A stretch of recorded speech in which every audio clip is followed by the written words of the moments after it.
السلام عليكم dhalinyaro soo dhawaada waa Macalin Maxmuud cashkan waxaanu ku baranay 10 kan information saaran ereyga koowaad weak waa daciif yes qofku markii uu ama xanuun dartii daciif xanuun noqdo ama ba sickness waxyaalo noocaas ah weak ayaynu dhahaynaa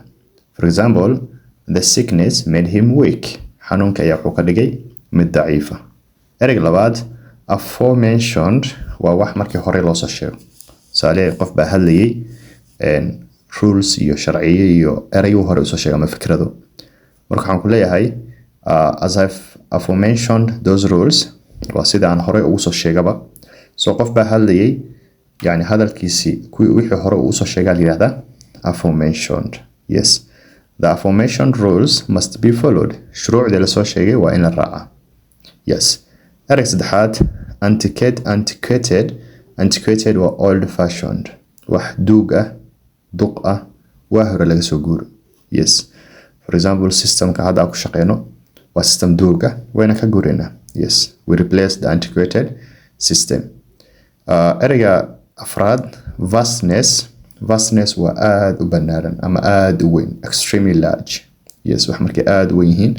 ama aad u baaxad weyn yihiin ayaa la yiraahdaa vastness yes ereyga shanaad asphyxia waxaa la yiraahdaa waa xaalad caafimaad oo qofka oxygen-ta ku yaraanayso waa sida qof dhuunta lahayo oo yani hawada inuu neefsado loo diiday camal xaaladaas caafimaad ayaa la yiraahdaa asphyxia qofka markii la ceejinayo waxaa la yiraahdaa choking neefta markii lagu ceejinayo waxaa la yiraahdaa suffocated yes ama suffocation xaaladaas marka qofka uu bila oxygen yahay ayaa waxaa la yiraahdaa asphyxia yes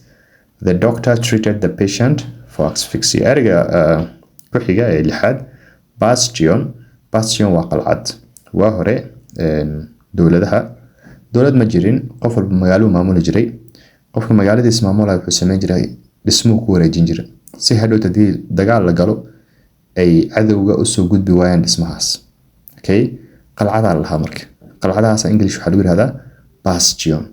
yes fortress waa la yiraahdaa okay ereyga toddobaad biased waa qofka markii uu wax si sax u sheegay uu ka been sheegaya su'aale fikrad baa qofkan loo sheegay ama war baa loo sheegay hadii uu warka uu badbadalo si isaga dan ugu jirto waxaan leenahay that story he said was biased ama report buu qof qoraya oo dhacdo wax ka qoraya dhacdada isaga sida salab qabiil baa sagaashay qof baa wuxuu qoraya marka dhacdadaas qabiilkiisu uu axanaya biased report waa report ee axsha ku jirto yes okay ereyga sideedaad waxaa loo aqriyaa bigoted yes bigoted waxa waayo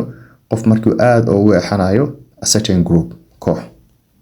buu aad ugu eexanaya yes so waxaan leenahay for example he is strongly prejudiced against a certain group hal koox buu aad u nacay aad uga eexda ereyga sagaalaad viral waa wax markii aad u faafaan qaasatan internetka muuqaalkiisu wuxuu noqday viral it means dad fara badan buu gaaray trending ayuu noqday yes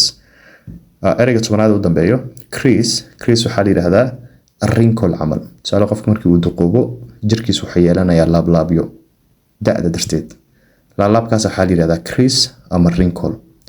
hadii dharka ku taalana Chris baa la yiraahdaa yes hadaan ku dhaho my shirt has a lot of crease shirtiga wuxuu leeyahay laablaabyo fara badan ama tutub fara badan ashka inta say ku eegahay keep learning and have a good day bye bye